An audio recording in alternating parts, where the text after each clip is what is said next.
नमस्ते दोस्तों।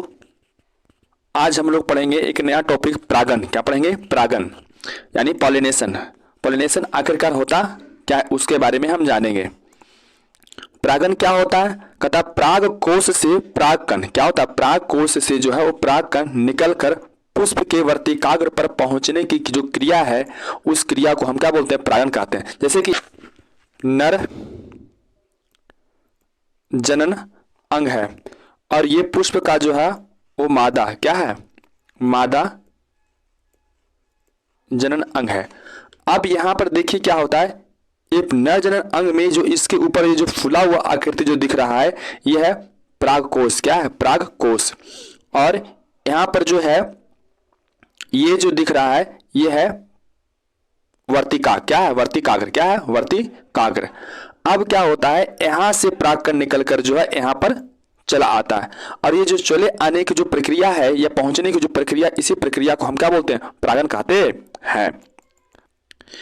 अब देखिए क्या आता है, परागन जो है वो दो प्रकार दो प्रकार के होते हैं। कितने प्रकार के? दो प्रकार के होते हैं। एक होता है स्वपरागन यानी सेल्फ पॉलिनेशन। क्या होता है? सेल्फ पॉलिनेशन कहता है जब एक पुष्प के क्या होता है, जब एक पुष्प के परागकण, जब एक पुष्प होता है और उसका जो परागकण होता है उसी पुष्प के वर्तिकाग्र पर, उसी पुष्प के वर्तिकाग्र पर पहुंचने की जो प्रक्रिया है उस प्रक्रिया को हम क्या बोलते हैं? स्वपरागन कहते हैं। या किस में होता है? सदाबहार में, अलसी में, मटर में, धान में और मूंगफली में। देखिए यहाँ पर एक पुष्प है और इस पुष्प का इस ये द्विलिंगी पुष्प है। क्या है? द्विलिंगी पुष्प है। इसमें नर जनन अंग और मां जनन अंग दोनों मौजूद है। इसमें देखिए क्या है, यह परागकोश से इससे परागकण निकलकर जो है इसी पुष्प के वर्तिकाग्र पर क्या हो रहा है? पहुंच रहा है। तो यह क्या हुआ? यह जो हुआ स्वपरागन। क्या हुआ? स्वपरागन। यहां पर देखिए स्वपरागन की स्थिति और भी है कि यहां पर अगर एक प्लांट है और उसके एक पुष्प है और एक पुष्प इधर है, अगर मान लिया कि यह स्वपरागन हो रहा है, अगर इस पुष्प का परागकण जो है इसी पौधे के दूसरे पुष्प पर चला जाता है, इस पुष्प का परागकण निकलकर इसी पौधे के दूसरे पुष्प पर चला जाता है, तो यह भी क्या होगा? यह भी स्वपरागन कहलाएगा। अब आप आगे देखते हैं सेल्फ पॉलिनेशन के प्रकार। क्या है? स्वपरागन के प्रकार। एक होता है स्वयुग्मन। क्या होता है? और एक होता है समजात पुष्पी परागन। क्या है? समजात पुष्पी परागन। क्या होता है? एक होता है स्वयुग्मन और दूसरा क्या होता है? समजात पुष्पी परागन। किसका? सेल्फ पॉलिनेशन यानी कि स्वपरागन के जो है प्रकार। अब जरा देखिए हम इसको बारी बारी से हम देखते हैं। क्या करते हैं? बारी बारी से देखते हैं। स्वयुग्मन क्या है? स्वयुग्मन स्वपरागन के प्रकार है। कहता है एक द्विलिंगी। क्या होता है? एक द्विलिंगी पुष्प के परागकण। एक द्विलिंगी पुष्प के परागकण, जैसे यहां पर दिखाया जा रहा है एक द्विलिंगी पुष्प है, ये हो गया मादा जनन अंग और ये क्या हो गया? नर जनन अंग पुष्प का। ये द्विलिंगी पुष्प है। कहता है एक द्विलिंगी पुष्प के परागकण क्या होते हैं? परागकण, यहां से परागकण निकलेगा है ना, और उसी पुष्प के क्या बोलता है? उसी पुष्प के वर्तिकाग्र पर, इसी पुष्प के वर्तिकाग्र पर पहुंचने की क्रिया को क्या बोलते हैं? स्वयुग्मन यानी ऑटोगैमी। क्या बोलते हैं? ऑटोगैमी कहते हैं। या ऑटोगैमी जो होता है होने के लिए जो है कुछ अनुकूलन, कुछ पद्धतियां हैं। क्या है? अब इसके कुछ परिस्थिति है। क्या है? स्वयुग्मन होने के लिए क्या कुछ परिस्थिति, कुछ अनुकूलन है। ऑटोगैमी का प्रकार एक बोल सकते हैं या उसके अनुकूलन बोल सकते हैं। पहला है समकाल पक्वता, यानी कि स्वयुग्मन होने के लिए जो है वो पुष्प के जो है परागकोश। क्या है? परागकोश और वर्तिकाग्र। क्या है? पुष्प के परागकोश और वर्तिकाग्र का जो है वो समकाल यानी एक साथ परिपक्वन होना अति आवश्यक है। जब तक वो दोनों एक समय में, एक काल में परिपक्व नहीं होगा तो स्वयुग्मन संभव नहीं है। ये किसमें होता है?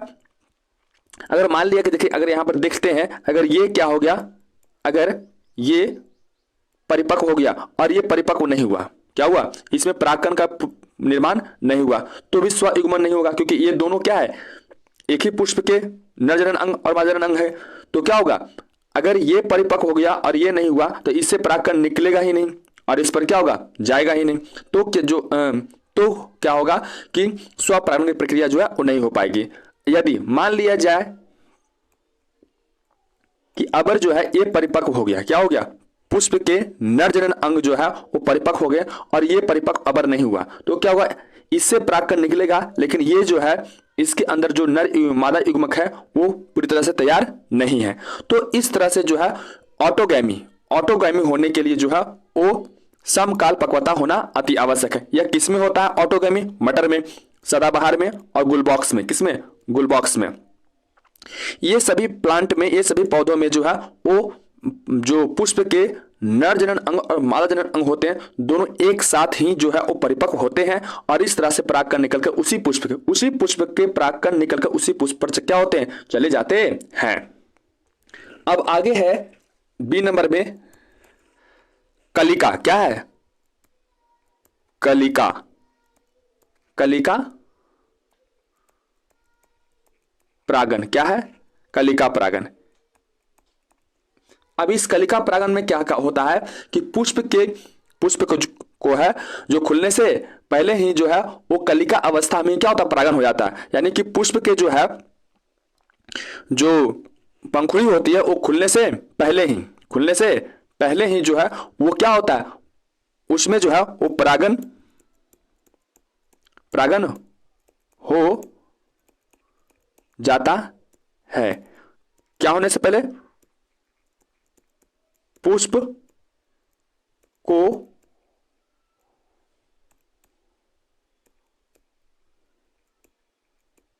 खुलने, पुष्प के कली को खुलने से पहले ही जो है पुष्प के कली को खुलने से पहले ही क्या हो जाता है? वो परागन हो जाता है। यानी कि जब वो ये जो है पुष्प जो है वो कली की अवस्था में ही होती है तभी जो है वो परागन हो जाता है। तो उसे हम बोलते हैं कलिका परागन। क्या होते हैं? कलिका परागन कहते हैं। और इसमें भी जो है वो स्वयुग्मन होता है, क्योंकि देखिए क्या होता है कि मान लिया कि ये पुष्प है और पुष्प जो है ये कली अवस्था में ही है, इसी के अंदर जो है वो नर जनन अंग भी है और क्या है? ये मादा जनन अंग भी, वर्तिकाग्र भी इसके अंदर मौजूद है और ये खुला नहीं, ये ओपन हुआ नहीं, यानी खिला नहीं। तो यह क्या होता है? इसी का परागकण जो है वो निकलकर जो इसी पर चला जाता है। यह किस में होता है? तो क्या होता है? इसे यह होता है वो धान में। कहाँ होता है? धान में। कलिका परागन क्या होता है? कलिका परागन जो है वो धान में होता है। कहाँ होता है? गेहूं में। कहाँ होता है? गेहूं में। ये सभी में जो है, और कहाँ होता है? अलसी में। कहाँ होता है? अलसी में, यानी कि तीसी में। तो ये सी नंबर में अनुमिल्यता, यह बड़ा ही इंपॉर्टेंट है, इस पे ध्यान दीजिएगा थोड़ा सा। अनुमिल्यता ये क्या होता है? यह अनुमिल्यता होने के लिए सबसे पहले जो है वो पुष्प जो है वो द्विलिंगी हो। क्या हो? वैसा द्विलिंगी पुष्प जो कभी नहीं खिलता हो। कैसा हो? वे द्विलिंगी पुष्प है, लेकिन जो क्या होता है? कभी खिलता नहीं है। क्या होता है? कभी खिलता नहीं है। अनुमिल्यता द्विलिंगी है, लेकिन कभी क्या होता है? वो खिलता नहीं है। तो उसे हम जो बोलते हैं अनुमिल्यता। क्या बोलते हैं? अनुनमिल्यता। क्या बोलते हैं? अनुनमिल्यता कहते हैं।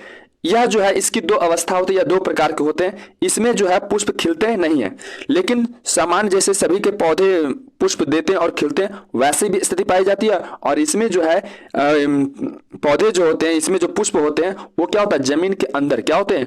जमीन के अंदर पाए जाते हैं। और इसमें जो है, इसमें भी जो है वो क्या होता है? क्या होता है? स्वपरागन होता है। क्या होता है? स्वपरागन होता है। इसका उदाहरण क्या क्या हो सकता है? इसका उदाहरण जो है वो क्या क्या हो सकता है अनुमिल्यता का? इसका उदाहरण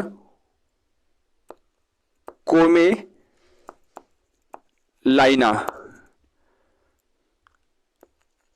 कन कौआ और बायोला, ये सभी में जो है ये क्या होता है? अनुमिल्यता जो है वो पाई जाती है। इन सभी में जो है, इन सभी पौधों में जो है वो पुष्प जो है वो जमीन के अंदर भी पाए जाते हैं और समान अवस्था में जैसे पुष्प पाए जाते हैं वैसा भी पाया जाता है।